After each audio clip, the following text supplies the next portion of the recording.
కబీర్ను తన తల్లి ఇంటికి తీసుకొచ్చింది కదా. ఇంటికి తీసుకొచ్చిన తర్వాత కుమారుని చూసి ఒక విధముగా ఆనందపడినను, లోపల కుమారుని భక్తికి సంతసించినను కూడా కబీర్లో వస్తున్న మానసిక పరిణామానికి తల్లి చాలా కలత చెందసాగింది. అలాగే కొనసాగితే బిడ్డ తనకు దక్కడనే భావం గాఢంగా ఏర్పడింది. వివాహం చేస్తే ధ్యాస మారుతుందని ఆశపడ్డది. తన కుమారునితో ప్రస్తావించింది. జీవితమే క్షణభంగురమని భావించే కబీర్కు వివాహంపై ఆశ ఉంటుందా చెప్పండి. ప్రపంచంలో వ్యక్తి జీవించేది 3 రోజులు. 3 రోజుల బ్రతుకుకు 3 ముళ్ళు వేసి మాత్రం రక్షించుకోగలమా? వివాహం అనర్థదాయకమని కబీర్ అభిప్రాయపడేవాడు. నీవి ఎవరికీ ఉపయోగపడిన రోజంటూ ఒకటి వస్తుంది.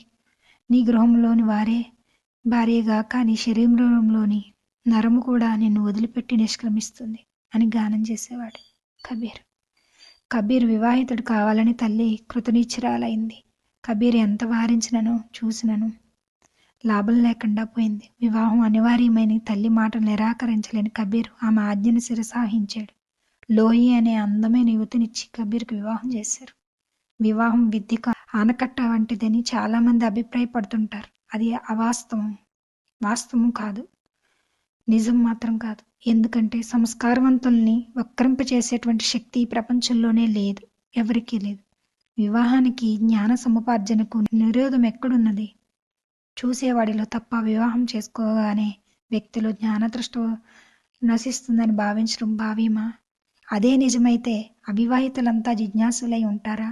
సంస్కారి వివాహితుడైనను జ్ఞాన సముపార్జన చేయగలడు. అసంస్కారి అవివాహితుడైనను వక్ర మార్గంలో పయనించక తప్పదు. కబీర్ వివాహితుడైనను అతనిలో జ్ఞానదృష్టి తగ్గలేదు, వైరాగ్య జ్వాల ఆరలేదు. భగవదానుభూతికి అతడు ఆరాటపడసాగాడు. హైందవ గురువుల దగ్గరికి వెళ్ళి తనను శిష్యుడిగా స్వీకరించుకోమని ప్రాధేయపడ్డాడు.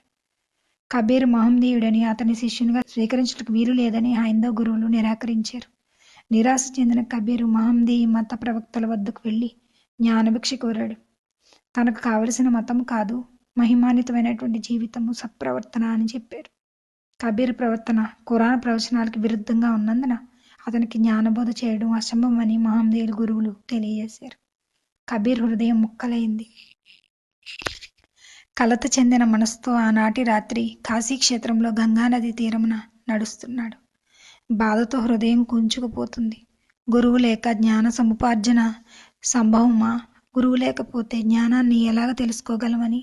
మరి నా జీవితంలోకి గురువు ప్రవేశించలేదు, నా జన్మ వృధా కావలసిందేనా అని దుఃఖిస్తూ తన హృదయం లోతుల నుండి పెళ్ళువికే విషాద భావాల్ని గేయ రూపంలో గానం చేశాడు కబీర్. యమపాసము భయంకరమైనది. కామక్రోధాది పర్వతములు అడ్డుగా నిలిచి ఉన్నవి. నౌకాయానము నిరోధించుచున్నవి. మరొక తీరమును చేరదెమనున్న అచ్చట దోచుకున్నట్టుకు లోభము సిద్ధంగా ఉన్నది. మదమాశ్చర్యములనేడి జల్లులు నౌకపై పడుతున్నవి. మాయాగాలలు వీచుచున్నవి. ఇట్టి పరిస్థితుల్లో గురువు తప్ప కరుణించి కాపాడేవారు ఎవరు అని దుఃఖిస్తూ నడుస్తున్నాడు కబీర్. బాధ భరించలేని స్థాయికి చేరింది. వ్యక్తి నీరసించిపోయాడు.